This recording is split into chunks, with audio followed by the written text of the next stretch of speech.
Okay, picture this, a dusty main street, straight out of a classic Western. You've got the lone cowboy, the high noon sun, and then, there it is, that dry, skeletal plant just rolling across the empty landscape. Yep, the tumbleweed. It's the absolute symbol of the American West. I mean, it's so much more than just a plant, right? It's like this powerful visual shorthand. The second you see it, you immediately think of the wild, untamed frontier, of ghost towns, isolation. It's as American as the cowboy hat itself. Or so we thought. Because what if I told you that this entire time, this beloved icon of the American wilderness is basically an imposter, a foreign invader that's been hiding in plain sight, all thanks to a really, really effective Hollywood lie? Yeah, you heard that right. The story of the tumbleweed isn't really a story about the American frontier at all. It's actually the story of an alien invasion. And its origin? Well, it's pretty shocking. So on one side, you have the myth we all know and love, and on the other, you have the scientific reality. The plant we call the tumbleweed is actually something called Salsola tragus, better known as Russian thistle. It's not native, it's an invasive species, all the way from the arid steppes of Eurasia. So how in the world did it get here? Well, it was a complete accident.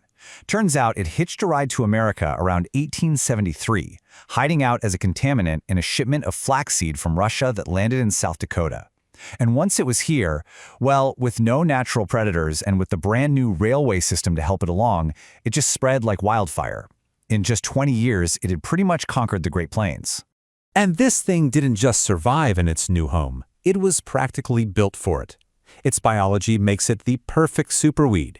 It's a true evolutionary marvel of destruction.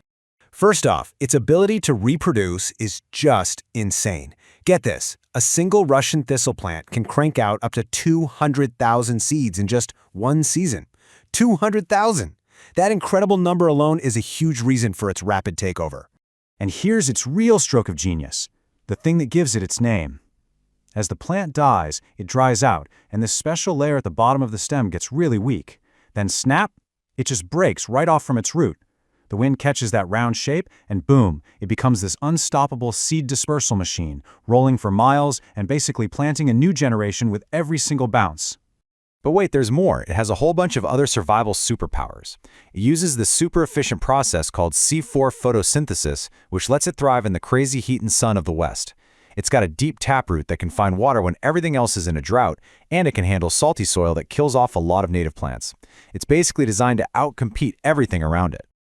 Okay, so we've established that this thing is a highly successful invader, but what's the actual cost of all that success? This is where that romantic Hollywood image just completely shatters, and you start to see the ecological disaster for what it is. I mean, look at this. The invasion causes this massive chain reaction of bad stuff. The biggest impact, a huge loss of biodiversity. Tumbleweeds form these dense, thorny patches that just choke out all the native grasses and wildflowers, totally messing up the food web. But that next one, that's maybe even scarier. A massive increase in fire risk. Let's be really clear about this. These aren't just weeds, they are literally rolling balls of kindling. They pose a huge and growing fire hazard all across the West. As one source puts it, they just pile up against fences, against houses, you name it, and they create these enormous tinder-dry fuel loads. All it takes is one spark, and you have an incredibly hot, fast-moving fire that the native ecosystem just can't handle. And if that wasn't enough, the plant is also toxic. Yeah, seriously. It contains these high levels of oxalates, which can cause kidney failure and even death in livestock if they eat too much of it. Oh, and its pollen is a known human allergen, so it's a direct threat to farming and our health. So, if this thing is such an ecological and economic nightmare, what are we doing about it? I mean, how do you even begin to fight a rolling army of weeds that's had a 150-year head start? Well, first, just think about the cost. It's staggering. When you add up the damage to agriculture, the money spent fighting wildfires, and just cleaning up the mess they make, the total bill for the American West runs into the billions of dollars every single year. So there are basically three main ways to fight back. You've got mechanical control, that's just physically pulling them out, which, as you can imagine, is a ton of work. Then there's chemical control with herbicides, but the thistle can actually become resistant to them. And finally, there's biological control, a long-term plan to introduce its natural enemies from back in Eurasia. The thing is, no single one of these is a magic solution. The only way it works is with a smart plan that uses all three. And all of this brings us right back to where we started, doesn't it? That powerful myth versus the really inconvenient truth. At the end of the day, that classic image of the lonely tumbleweed has done more than just shape how we see the West. It's acted like a kind of cultural camouflage, hiding a really serious and expensive ecological disaster right in front of our faces. Knowing the real story completely changes everything. The next time you're watching a movie and you see that lone tumbleweed roll across the screen, you're not going to see a symbol of the untamed frontier anymore. You're going to see what it really is: a rolling, dead, invasive plant, an ecological menace, and a true American lie.